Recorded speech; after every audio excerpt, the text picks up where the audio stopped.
अस्सलाम वालेकुम नाज़रीन, सियासत टीवी के प्राइम टाइम में आप सबका तहदील से इस्तकबाल है। मैं हूं फरजान अहमद। सबसे पहले पेश है प्राइम टाइम की हेडलाइंस। तेलंगाना काबीना का इजलास 25 जुलाई जुमा को रियासती सेक्रेटरीट में मुनक़िद होगा। चीफ मिनिस्टर रेवंत रेड्डी करेंगे सदारत। रियासती हुकूमत की स्कीमात समेत दीगर अमूर पर बातचीत मुतवक्को। हुकूमत तेलंगाना ने ज़ात पात का सर्वे करवाते हुए तारीख रकम के और मुल्क के रोल मॉडल रियासत वजीर को नंबर बाकर का दावा। कहा, राहुल गांधी का वादा पूरा करते हुए पसमानदा तबकात के साथ होगा इंसाफ। महालक्ष्मी स्कीम के आगाज के बाद से 200 करोड़ खवातीन आरटीसी बसों में मुफ्त सफर की सहूलत हासिल की। आरटीसी के एमडी वीसी सजनार ने किया दावा। कहा, खवातीन हुकूमत से है मुतमईन। अमेरिकी सदर ट्रंप ने ऑपरेशन सिंदूर को रुकवाने का दावा 25 बार किया। मोदी की खामोशी इस बात का सबूत है कि दाल में कुछ काला है। कांग्रेस के साबिक सदर राहुल गांधी की बीजेपी पर सख्त तनकीद। पार्लियामेंट के मानसून इजलास के मुसलसल तीसरे दिन इंडिया इत्तेहाद के लीडरों ने पार्लियामेंट के अहाते में किया एहतजाज। बिहार होटलिस और पहलगाम पर मुबाहिस की मांग।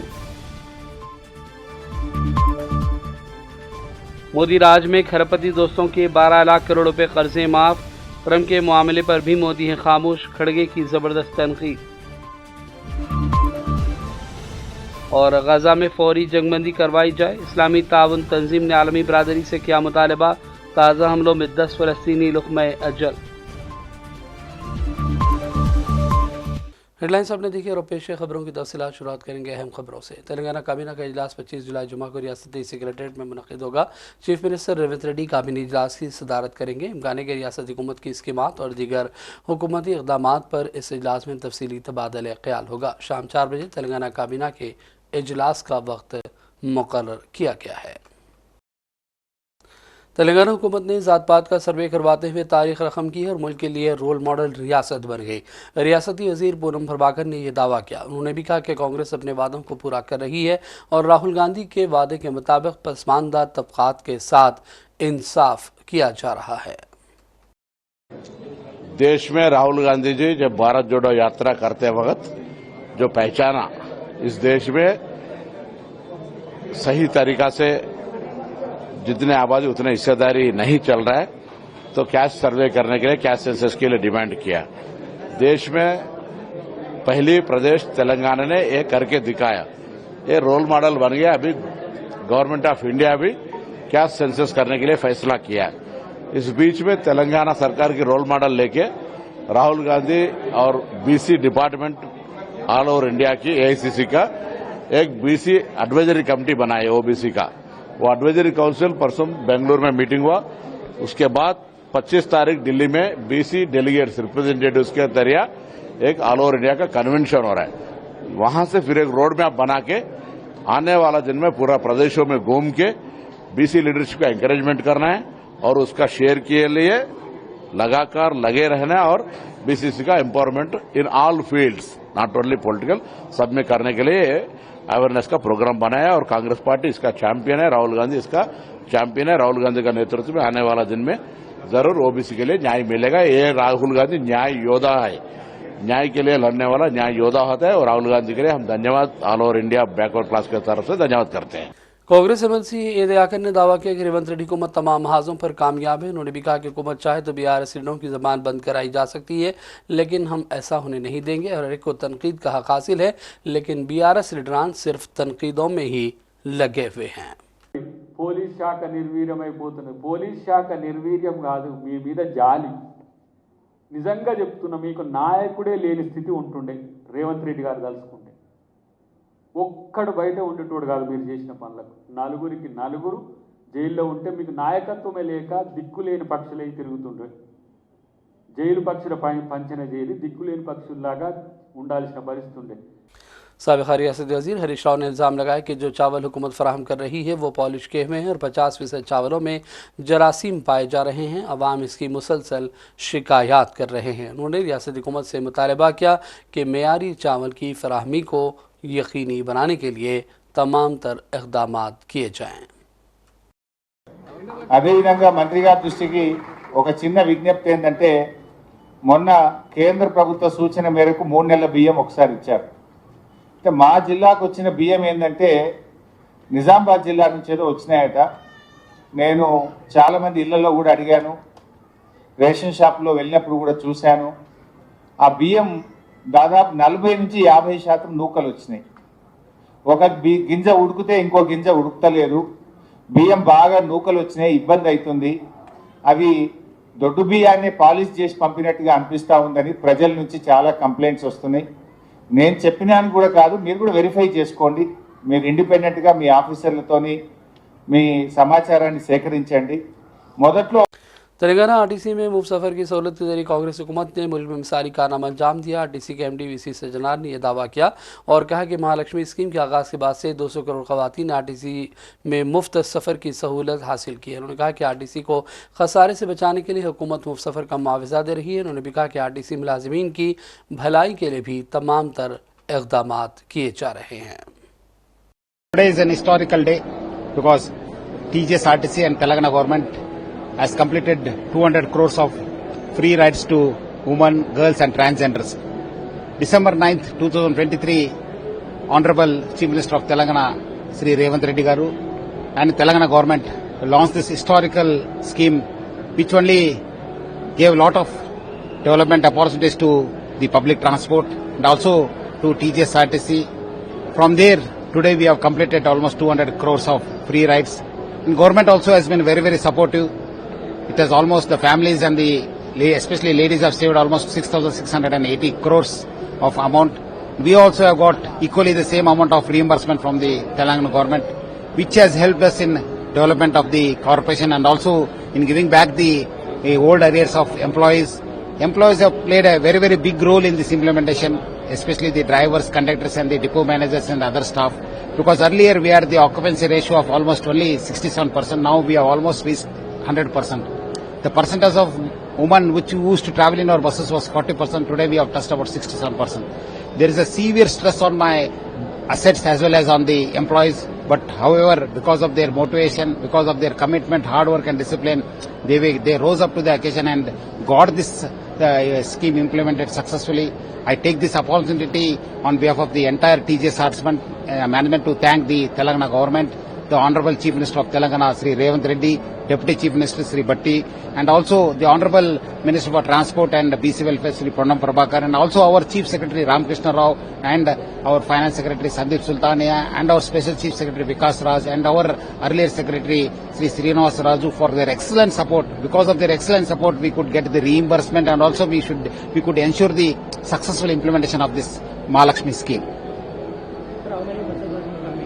So almost compared to the earlier times, we have added almost 1,000 buses and now we are almost reaching about 10,000 buses. I think in the coming days, we are now buying another 500 buses and we are also getting 2,800 buses from the central government under the their EV vehicle scheme. So because of that also, our buses almost in the coming year will be reaching 12,000. Initially, we had problems in this free travel, but because of the support by the public and also especially the women and others, we could implement this scheme successfully. मुखराबाद Congress कारकुनों ने BRS में शमूलियत इख्तियार की। इस मौके पर साबिक़ा रियासती वज़ीर KTR और सविता रेड्डी के अलावा दीगर पार्टी कायदीन भी मौजूद थे। KTR ने कांग्रेस तेलंगाना हुकूमत पर तनकीदें की और अवामी वादों को पूरा न करने के इल्ज़ामात आयद किए। పడాల్సిన అవసరం లేదు। మీరు రేపు లోకల్ బాడీలో జెడ్పీటీసీలు ఎంపీపీలు గెలిచి కూర్చొని వికారాబాద్ నియోజకవర్గంలో తెల్లారి నుంచి ఒక్కొక్క ఆఫీసర్ ఎట్లా మారుతారో మీరే చూస్తారు। సాటుకు ఫోన్ చేస్తారు, అన్నా జర ఆనందానికి చెప్పి నేను మంచోన్ని పైకి వెళ్ళి స్పీకర్ సాబ్ ఒత్తిడి చేస్తే ఏదో చేసిన దండం పెడితేనే మళ్ళీ మీ గవర్నమెంట్ ఎట్లా వస్తుంది కేసీఆర్ గారిది, జర ఆనందానికి చెప్పి మంచి పోస్టింగ్ ఇవ్వాలి అని చెప్పి అదే అధికారి మీ ఎంబడ పడపోతే నన్ను పట్టుకోండి।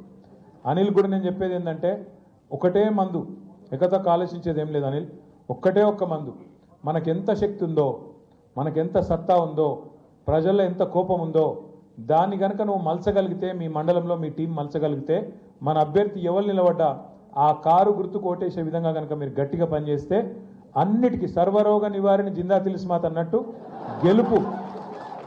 గెలుపే రేపటి మీ పార్టీకి మలుపు అవుతుంది। మీ సమస్యలన్నిటికీ కూడా అదే పరిష్కారం అవుతుంది।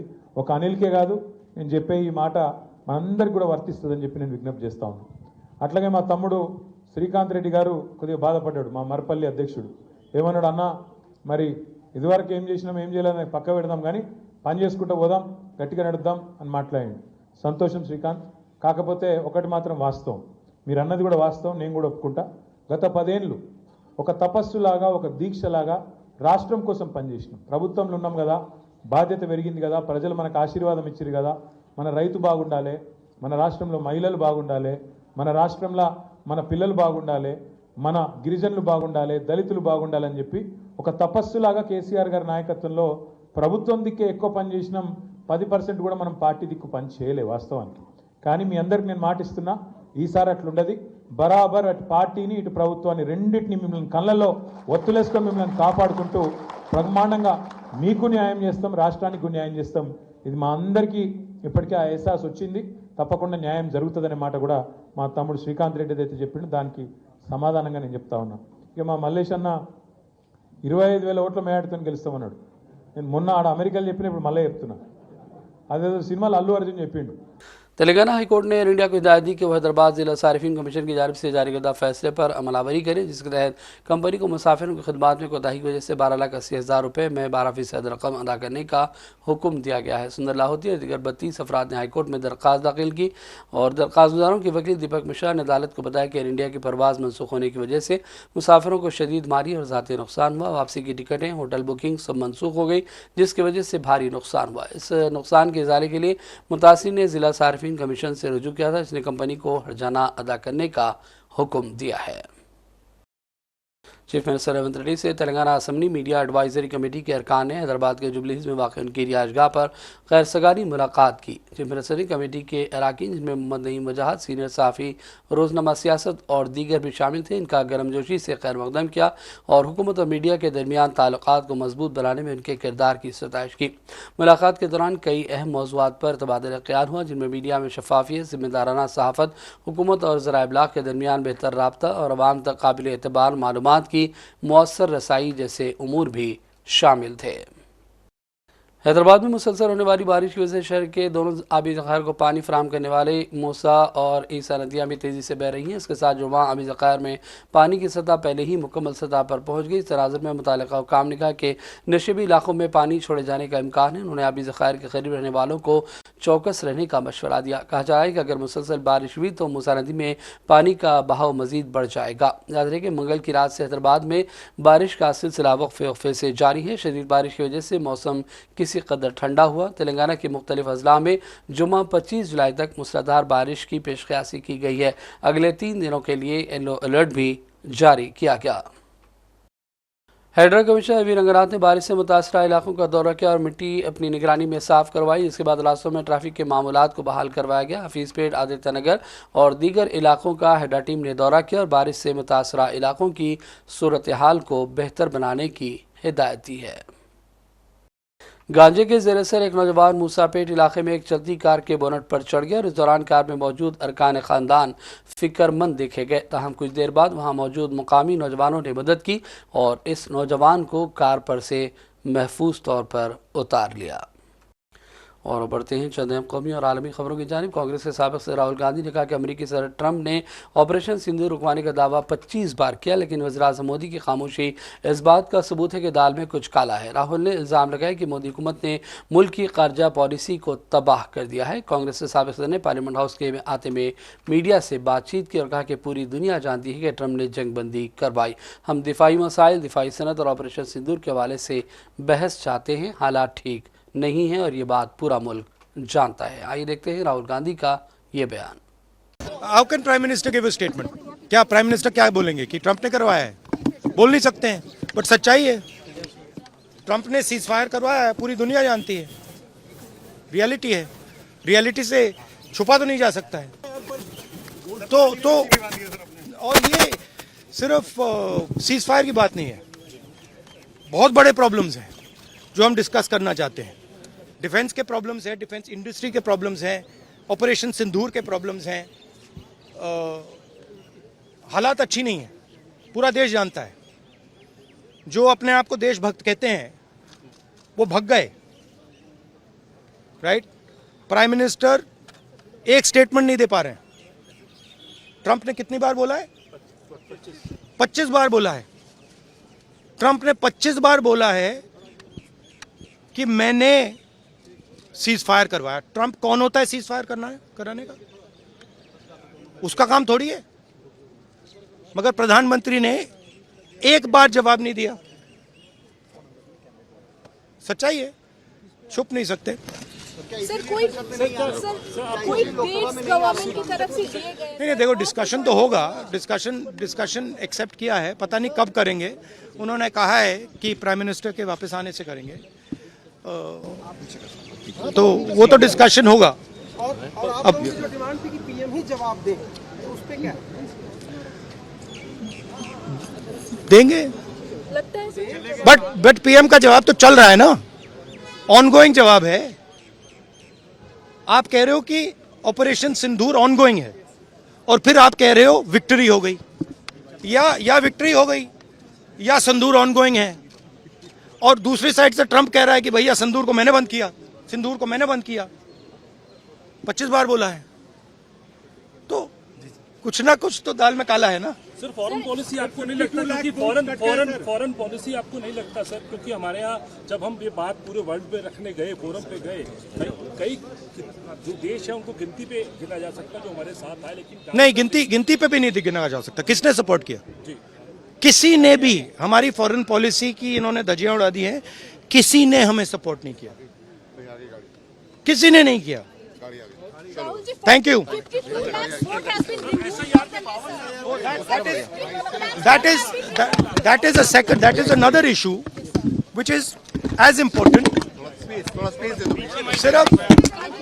सिर्फ 52 लाख की बात नहीं है, सिर्फ बिहार की बात नहीं है। महाराष्ट्र में इन्होंने चीटिंग की। हमने सवाल पूछे इलेक्शन कमीशन से, वोटर लिस्ट दिखाइए, इन्होंने वोटर लिस्ट नहीं दिखाई। हमने कहा कि वीडियोग्राफी दिखा दीजिए, वीडियोग्राफी का कानून बदल दिया। 1 करोड़ नए वोटर्स आए थे महाराष्ट्र में और इलेक्शन चोरी किया। ठीक है, कर्नाटक में हमने रिसर्च की है थोड़ी, कर्नाटक में हमने भयंकर चोरी पकड़ी है। मैं ब्लैक एंड व्हाइट में आपको दिखाऊंगा, इलेक्शन कमीशन को दिखाऊंगा। ठीक है, ब्लैक एंड व्हाइट में कि कैसे चोरी की जाती है, कहां की जाती है। कर्नाटक में ब्लैक एंड व्हाइट में है हमारे हाथ में। ठीक है, ब्लैक एंड व्हाइट। ठीक है, और यही काम इनको पता लग गया है कि इनका जो गेम है हम समझ गए हैं। एक सेकंड। हाँ, लोकसभा चुनाव की बात है। हमने एक कंस्टिट्यूएंसी चुनी, वहां पे हमने डीप डाइव किया, क्योंकि प्रॉब्लम क्या है, ये वोटर लिस्ट देते हैं पेपर में, और पेपर की जब वोटर लिस्ट आती है उसको एनालाइज किया नहीं जा सकता। तो एक कंस्टिट्यूएंसी ने हमने पूरी की पूरी वोटर लिस्ट ली, उसको डिजिटल फॉर्मेट किया, 6 महीने लगे हमने, मगर हमने सारा का सारा मतलब इनका सिस्टम निकाल दिया है। ये कैसे करते हैं, कौन वोट करता है, कहां से वोट होता है, कैसे नए वोटर बनते हैं, पूरा का पूरा हमें मालूम है। चोरी का फॉर्मेट बदल दिया इन्होंने। नहीं, अब इनको समझ आ गई बात। ठीक है, और अब इन्होंने क्या किया है कि अब हम बिहार का पूरा सिस्टम नए तरीके से करेंगे, वोटर डिलीट करेंगे और नए तरीके से वोटर लिस्ट लाएंगे। हिंदुस्तान में इलेक्शन चोरी किए जा रहे हैं, ये रियलिटी है हिंदुस्तान की। पार्लियामेंट के मानसून इजलास के मुसलसल तीसरे दिन आज कांग्रेस के साबिक़ सदर राहुल गांधी की क़यादत में इंडिया इत्तेहाद के लीडरों ने पार्लियामेंट हाउस के अहाते में फिर मुजाहरा किया। इसमें समाजवादी पार्टी के सदर अखिलेश यादव समेत अपोजिशन के कई बड़े लीडर भी शामिल थे। अपोजिशन जमातों के कायदीन ने मुत्तहिद होकर इस अमल के खिलाफ आवाज़ उठाई। मुजाहरे के दौरान तमाम लीडरों ने हाथों में पोस्टर उठा रखे थे, जिन पर लिखा था कि SIR हिंदुस्तानी शहरियों के हकूक़ छीन रहा है। इन पोस्टर पर इंसाफ, टेक बैक, SIR और जमहूरियत बचाओ जैसे नारे लिखे गए थे। अपोजिशन का कहना है कि SIR का अमल शफाफ नहीं है और ये जमहूरी इक़्तिदार के खिलाफ है। गौरतलब है कि इलेक्शन कमीशन बिहार में आइंदा असम्बली इंतखाबात से कबल वोटर लिस्ट को अपडेट करने के लिए वोटर नज़रसानी मुहिम चला रहा है, जिसके खिलाफ इंडिया इत्तेहाद एहतजाज जारी रखे हुए है। मानसून इजलास के दौरान अपोजिशन अरकान के हंगामाराई के दरमियान कार्रवाई शुरू होने के चंद मिनटों बाद ही राज्यसभा की कार्रवाई दोपहर 2 बजे तक मुलतवी कर दी गई। राज्यसभा में न तो वक्फे सिफर हुआ और न ही वक्फे सवालात। जैसे ही ऐवान की कार्रवाई शुरू हुई, राज्यसभा के नायब चेयरमैन ने कहा कि उन्हें मिली नोटिसों पर बिहार में जारी वोटर लिस्ट की खुसूसी नज़रसानी के मामले पर बहस की मांग को मुस्तरद किया जाता है, जिसके बाद ऐवान में हंगामा शुरू हुआ। दोबारा कार्रवाई को एहतजाज देखते हुए फिर 2 बजे तक मुलतवी कर दिया गया। अपोजिशन ऑपरेशन सिंदूर और बिहार वोटर लिस्ट पर नज़रसानी का मुतालबा कर रही है। दूसरी जानिब लोकसभा में भी इंडिया इत्तेहाद के अरकान के एहतजाज को देखते हुए कार्रवाई को मुलतवी कर देना पड़ा। कांग्रेस सदर मल्लिकार्जुन खड़गे ने एक बार फिर मोदी हुकूमत को सरकारी वसाइल के मुबैना गलत इस्तेमाल पर तनकीदों का निशाना बनाया। उन्होंने दावा किया कि गुज़िश्ता 9 सालों में मोदी हुकूमत ने अपने कारपोरेट दोस्तों को फ़ायदा पहुँचाने के लिए सरकारी बैंकों से तकरीबन 12 लाख करोड़ रुपये के कर्जे माफ़ किए। इस सिलसिले में खड़गे ने एक एक्सपोज शेयर किया और कहा कि मुल्क में इक़्तिसादी अदम मसावात गुज़िश्ता 100 सालों की बुलंद तरीन सतह पर पहुँच गई, लेकिन हुकूमत अवाम की कमाई को अपने दोस्तों पर लुटा रही है। गरीबों को लूट कर अमीरों पर लुटाना ही मोदी हुकूमत की इक़्तिसादी पॉलिसी का बुनियादी मंत्र है। खड़गे ने ट्रंप के हिंद पाक जंग रुकवाने के बयान पर भी तबसरा किया। ट्रंप जो है वो उन्होंने 25वीं बार इस बात को रखा है कि उन्होंने मध्यस्थता कराई। क्या कहेंगे आप सर? ये देखो, वो बार बार बोल रहा है, ये क्यों निरुत्तर है हमको समझ में नहीं आ रहा। तो अभी भी आप ट्रंप की गुलामी करना चाहते हैं। देश बड़ा है, इम्पोर्टेंट है, इसीलिए तो हमने देश के एकता के लिए सब लोग मिलके सरकार को सपोर्ट किया। अगर हमारे को बार बार ट्रंप ये कह के अपमान करता है कि समझौता मैंने कराया, तो उसका उत्तर उन्हें देना चाहिए और वो भी डट कर बोलना चाहिए। हम खुद ने कर लिया, क्या मैं खुद करा, तो कहीं ना कहीं वीकनेस है। जगदीप धनखड़ के अचानक इस्तीफा के बाद हिंदुस्तान के इलेक्शन कमीशन ने नए नायब सदर के इंतखाब के लिए अमल जारी शुरू कर दिया है। कमीशन ने बयान जारी करके इस बात की इत्तला दी। इसमें बताया गया कि वजारत दाखिला ने 22 जुलाई को धनखड़ के इस्तीफा से मुतालिक जानकारी दी, जिसके बाद आईनी तकाज़ों के तहत इलेक्शन की तैयारी शुरू कर दी गई। बहुत जल्द इसकी तारीख का बाज़ाब्ता ऐलान होगा। नायब सदर के इंतखाब का तरीका भी आईनी तौर पर तयशुदा है। सौदे के लिए वोटिंग सिर्फ पार्लियामेंट के अराकीन के जरिए होती है, जिनमें लोकसभा और राज्यसभा के तमाम मुंतखब और नामजद अराकीन शामिल होते हैं। इस दौरान तेलंगाना के चीफ मिनिस्टर रेवंत रेड्डी ने प्रेस कॉन्फ्रेंस की और मुतालबा किया कि नायब सदर का ओहदा तेलंगाना को दिया जाए। उन्होंने कहा कि बंडारू दत्तात्रेय इस ओहदे के लिए एक मौजू शख्स है। जो धनखड़ जी का रिजिग्नेशन अब किस लिए किया मुझे पता नहीं, वो अनफॉर्चुनेट। दूसरी बात, vice president of India Telangana को देना है, क्योंकि पिछले बार हमारा वेंकैया नायडू था, राष्ट्रपति बनाने के लिए चर्चा हुए, उनका अन्याय किए, वापस भेज दिए दिल्ली से, घर खाली करवा दे के तेलुगु भाषा बोलने वाले को आप घर वापसी कर दिए। तो उसको सुधारने के लिए हमारे बंडारू दत्तात्रेय जी का खाली हरियाणा गवर्नर का जिम्मेदारी खत्म हो गए और बंडारू दत्तात्रेय जब केंद्र मंत्री था, उनका केंद्र मंत्री खींच लेके किशन रेड्डी को दे दिए। हमारा बंडी संजय जी अध्यक्ष था, आज ब्राह्मण रामचंद्र राव को दे दिए। तो साउथ और खासकर तेलंगाना में जितने भी ओबीसी है, सबका गला काट दिए एनडीए ने। सो 100 पुन माफ करने के लिए दत्तात्रेय जी को वाइस प्रेसिडेंट बनाया तो ठीक रहता है, क्योंकि तेलंगाना को आप इतना अन्याय नहीं कर सकते। देश में हिंदी के बाद दूसरी भाषा तेलुगु ज्यादा बोलने वाले, पहला हिंदी है, दूसरा तेलुगु है, तीसरा बंगाली है। तो साउथ पर्टिकुलर तेलुगु हमारे लोगों को अन्याय किए। मैं एनडीए सरकार से ये डिमांड कर रहा हूं, क्योंकि ओबीसी का चर्चा बहुत तेजी से चल रहा है। ओबीसीओं का केंद्र मंत्री था दत्तात्रेय, गला काट दिए। बंडी संजय जी अध्यक्ष था, उनका भी गला काट दिए। तो इसीलिए दत्तात्रेय जी को अगर वाइस प्रेसिडेंट बनाए तो थोड़ा बहुत आपका गुनाह कुछ माफ हो जाएंगे। అది నాకు తెలీదు, నేను తెలంగాణ ప్రజల తరఫున ఒక ఓబీసీకి న్యాయం చేయాలి, దత్తాత్రేయ గారికి న్యాయం చేయాలని చెప్తున్నా। అప్పుడు భారతీయ జనతా పార్టీ ఎన్డీఏ ప్రభుత్వము యూపీఏ పక్షాలను సంప్రదించినప్పుడు అప్పుడు పార్టీ నిర్ణయం తీసుకుంటుంది। పార్టీ నిర్ణయాలను ఎన్డీఏ కూటమి నిర్ణయాన్ని ప్రకటించడానికి నేను ఇక్కడ లేను। తెలంగాణ ప్రజల పక్షాన తెలంగాణకు ప్రాతినిధ్యం ఉండాలి। ఢిల్లీలో ఎదిగిన మా ప్రాంత నాయకత్వాన్ని కేంద్ర ప్రభుత్వము ఎన్డీఏ పూర్తిగా తలలు కోసేసి నాయకత్వమే లేకుండా చేసే ప్రయత్నం చేస్తున్నారు। ఇది ఒక కుట్ర। ఆ కుట్ర తెలంగాణ ప్రజలు గమనిస్తున్నారు కాబట్టి దత్తాత్రేయ గారు లాంటి వాళ్లకు వైస్ ప్రెసిడెంట్ ఇస్తే సౌమ్యుడు, అందరు ఆమోదయోగ్యం ఉంది। మొన్నటికి మొన్న ఉన్న గవర్నర్ పదవి కూడా దత్తాత్రేయ గారిని తొలగించిండ్రు. హర్యానాకు ఉన్న దత్తాత్రేయ గారి గవర్నర్ పదవి కూడా తొలగించింది. కాబట్టి వారికి ఉపరాష్ట్రపతి పదవి ఇవ్వడం ద్వారా తెలంగాణ ప్రజల యొక్క ఆత్మగౌరవాన్ని మోడీ గారు గౌరవించాలని నేను డిమాండ్ చేస్తున్నా. और अब खबर फ़लस्तीन के हवाले से इस्लामी ताउन तंजीम OIC ने आलमी बरादरी से मुतालबा किया कि वह गज़ा में फ़ौरी जंगबंदी करवाए। OIC ने कहा कि अक़वाम मुत्तहिदा गज़ा में फ़ौरी जंगबंदी के लिए अमली इक़दाम करें, गज़ा में इमदादी सामान की बिला तातुल फ़राहमी को यकीनी बनाया जाए, गज़ा में इसराइली मुहासरा ख़त्म करवाया जाए। इस्लामी ताउन तंजीम ने कहा कि इसराइल गज़ा में भूख को हथियार के तौर पर इस्तेमाल कर रहा है, जो जंगी जुर्म है। आलमी अदालत इसराइल के जंगी जराइम पर शफ़ाफ और गैर जानिबदाराना तहक़ीक़ात करवाए, इसराइल को इंसाफ के कटहरे में खड़ा किया जाए। इस दौरान इतला है कि ज़ालिम इसराइल ने आज फिर गज़ा के मुख्तलिफ इलाकों में बमबारियाँ की और कम से कम 10 फ़लस्तीनी लुक़्मे अजल बन गए हैं। और आखिर में हेडलाइंस पर डालेंगे एक और नज़र।